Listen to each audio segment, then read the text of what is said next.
autre jument qui fait... Regardez l'âne qui se roule, regardez la fumée.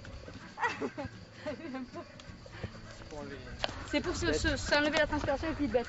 Donc là c'est Elena, qui sert à la fois de cheval de dépannage pour tout. Elle peut partir aux roulottes, au chariot, et elle sert surtout en urbain. C'est-à-dire quand on est en ville, elle n'a peur de rien, donc on peut la mener. C'est elle qui fait le Père Noël à Albi, c'est elle qui fait toutes les animations historiques. Alors c'est vraiment recule Elena. Elena, elle a des traits. Recule. Elle c'est une jument auxoise. Donc l'auxois est une race à petit effectif de vers auxerre. Dès que les clients arrivent à la ferme d'Angou, on fait la tournée. D'abord des animaux, puis de l'hébergement. Eux vont partir avec 2 ânes dans la montagne pendant 4 jours.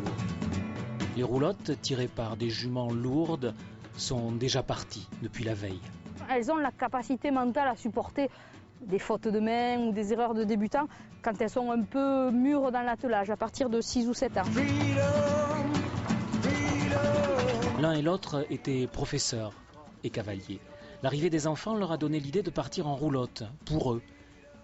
Faire profiter d'autres familles de leur expérience s'est imposé au bout de quelques années. On a très vite eu beaucoup de demandes, d'où on avait notre roulotte et au moment de l'installation on en a acheté une seconde, et puis on en a acheté une 3e et puis une 4e, mais on a décidé de s'arrêter là, parce qu'on ne voulait pas non plus envahir le pays, que ce ne soit pas désagréable pour les gens d'ici, qu'il n'y ait pas des roulottes partout, qui circulent, qui ne se sentent pas à peu près comme sur la côte d'Azur avec des roulottes.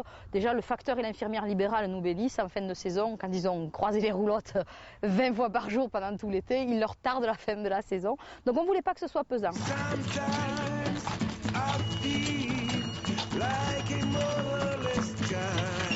Les accueillants font évidemment partie de leur projet. On a 7 familles avec lesquelles on a passé contrat et qui chaque jour reçoivent les roulottiers, les accueillent à la fois pour leur dire où se placer, où se mettre et quoi faire autour, mais aussi sont pas avares d'un mot sur la région, leur travail s'ils en ont. Ici on est dans un très beau parc, sur l'histoire du château, du parc, les arbres remarquables, etc. Et c'est vrai que si on avait vraiment monté l'effectif, on ne pouvait plus demander cette qualité-là. On allait aller en camping ou dans des structures un peu de masse. On avait envie d'une aventure en famille.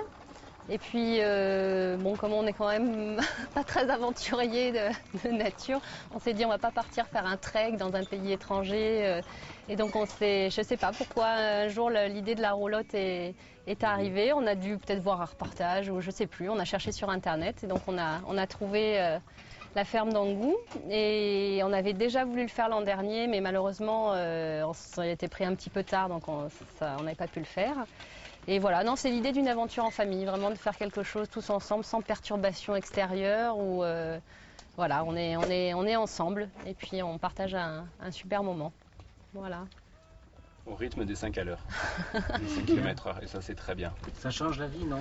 Ça change la vie, et comme dans le reste de l'année on n'a pas le temps de vivre à 5 à l'heure, c'est bien de casser ces mauvaises habitudes et de prendre le temps d'avancer tranquillement. Allez, marche. Pour une autre approche du massif, plus discrète, encore plus intégrée et moins coûteuse, il y a les ânes. Eux, ils passent partout, ou presque. Vous partez d'ici en revenant sur vos pas d'hier. On refait la même chose. Vous refaites jusqu'au point de pique-nique qui était ici. Seulement, vous étiez resté en bas. On reste sur le chemin. Là, vous restez sur le chemin et vous prenez la piste de la montagne. À la ferme d'Angou, le tourisme est durable, écologiquement soutenable, énergétiquement enraciné dans le territoire et vraiment équitable.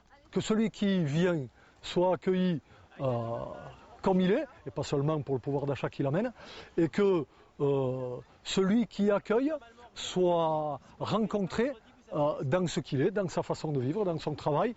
Voilà, c'est à mon sens, pour que le tourisme soit vraiment équitable, il ne faut pas se limiter à l'économie, il faut que la relation elle soit profonde et équitable aussi. On est d'abord agriculteur. Sans la terre, sans l'herbe qu'elle produit, il n'y a pas de troupeau possible. Et ça nous permet aussi, en notion de économiquement vivable, on a 4 enfants et pour l'instant on peut dignement leur payer leurs études, ce qui était notre objectif.